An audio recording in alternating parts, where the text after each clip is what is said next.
Qualifications of an ISSO. What are the qualifications of an ISSO? Let's look at it based on skills, levels, education, certifications, and clearances.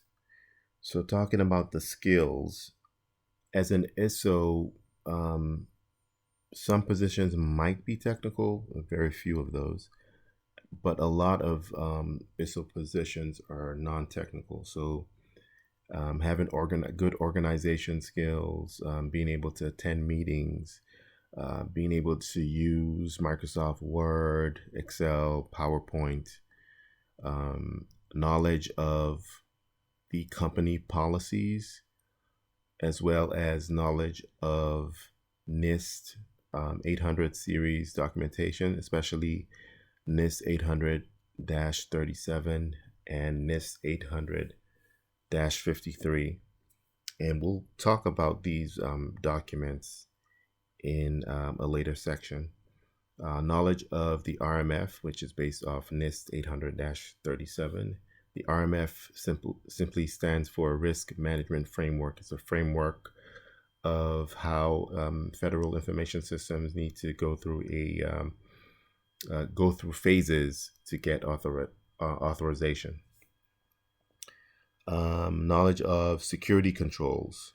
So that would be based off NIST 800-53 if you're in the federal space. Good documentation skills. So for the most part, you'll be reviewing documentation, developing documentation, and providing guidance based on those documentations.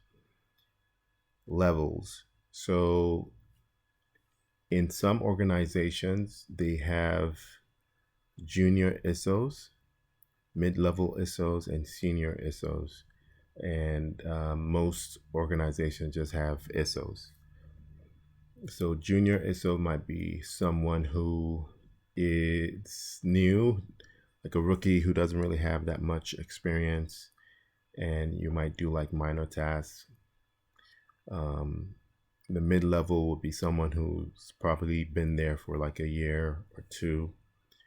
Then the senior would be someone who is more of an ISSO lead, providing guidance to the mid and junior ISSOs, and has probably been there for a long time or has more experience. As an ISSO,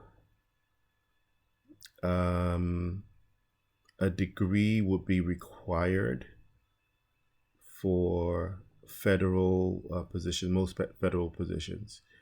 Have there been positions or are there positions where degrees are not required? Yes. A high school diploma would suffice, but to be more marketable and to find a job quickly, a degree would be the best route to go.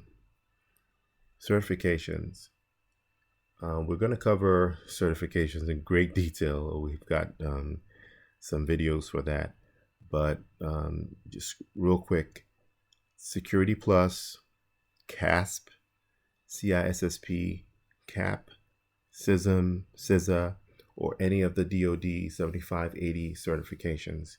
Again, we're going to cover all these certifications in great detail, but at a minimum, I would say Security Plus, because it's more of a general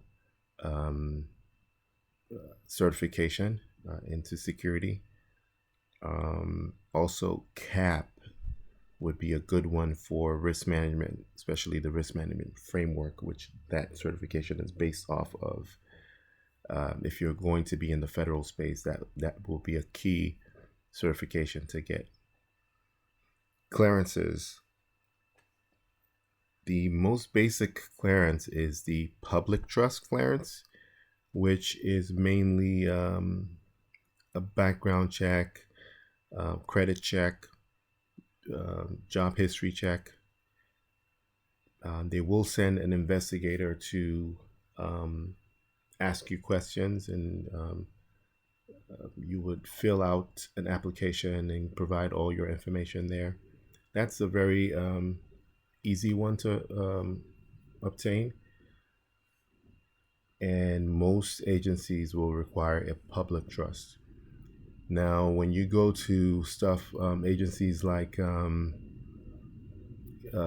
where top secret information is, or secret information is shared or being processed, then you might be required to get like a top secret clearance or secret clearance. So if you're working like places like the Pentagon or so, White House, um, a top secret clearance or secret clearance might be something that you might be asked um, to get. And then they have other clearances that might require you to do a polygraph. But for the most part, agencies require you to do a public trust, which is the basic background check. On the commercial side, for I would say on the commercial side, they don't necessarily require you to get a clearance. A simple background check um, would suffice, but depending on what type of information you're going to be responsible for, a clearance might be required. Citizenship, you might be required to be a citizen in on some jobs, um, and the others not so much. As long as you're a green card holder and you're eligible to work in the U.S., you should be fine.